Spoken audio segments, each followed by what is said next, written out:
Polling ముగిసినా పగలు చల్లారటం లేదు. TDP YCP వర్గాల మధ్య ఘర్షణలు కొనసాగుతూనే ఉన్నాయి. అనంతపురం, కడప, గుంటూరు జిల్లాల్లో ఉద్రిక్త పరిస్థితులు నెలకొన్నాయి. గుంటూరు జిల్లా నాదెండ్ల మండలం ఈర్లపాడులో ఉద్రిక్తత కొనసాగుతోంది. వైసీపీ వర్గీయులు రాళ్ల దాడిలో 9 మంది టీడీపీ వర్గీయులకి గాయాలయ్యాయి. నిన్న రాత్రి 4 వైసీపీ వర్గీయులకు గాయాలయ్యాయి. పోలింగ్ కేంద్రంలో అదనంగా 50 ఓట్లు పోల్ కావడంపై రచ్చ జరుగుతోంది.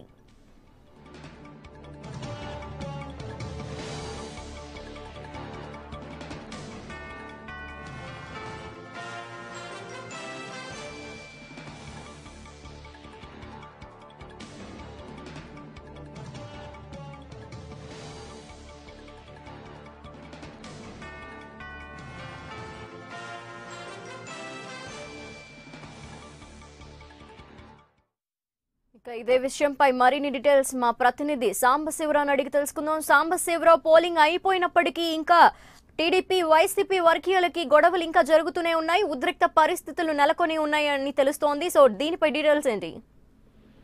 లక్ష్మి, నిన్న మధ్యాహ్నం మొదలైనటువంటి ఎన్నికల సమయంలో ఎప్పుడైతే ఆ గొడవ మొదలైందో అప్పటి నుంచి కూడా ఇప్పటి వరకు అక్కడ గొడవ చల్లారని పరిస్థితి నెలకొంది. చిలకలూరుపేట నియోజకవర్గంలోని నాదెండ్ల మండలం ఎర్లపాటు గ్రామంలో నిన్న మధ్యాహ్నం నుంచి కూడా టీడీపీ వైసీపీ మధ్య వివాదం ముదిరిందని చెప్పుకోవాలి. అయితే ఈ నేపథ్యంలోనే వైసీపీకి సంబంధించినటువంటి నిన్న ఒక ఏడుగురిపై అక్కడ ఉన్నటువంటి టీడీపీ కార్యకర్తలు దాడి చేశారు.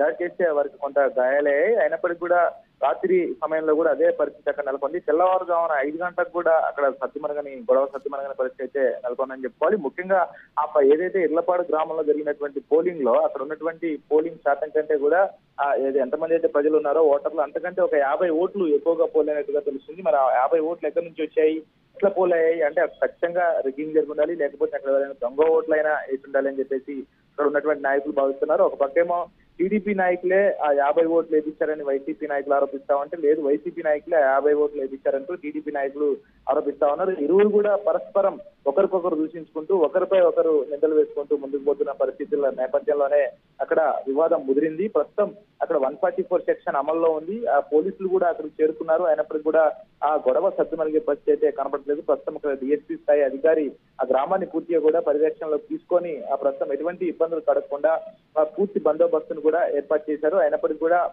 వైసీపీ టీడీపీ నాయకుల మధ్య వివాదం ముదురుతూనే ఉందని చెప్పుకోవాలి. ఎందుకంటే నిన్న ఎన్నికల సమయంలో ఎక్కువగా పల్నాడు ప్రాంతంలో ఇటువంటి పరిస్థితి చూసాం.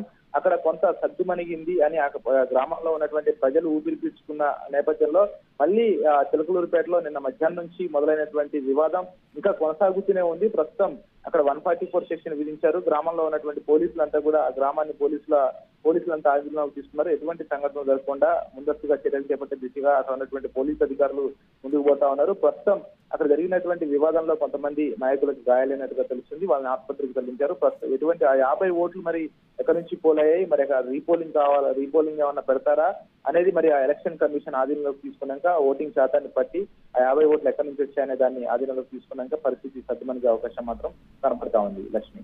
Thank you Sambasivarao.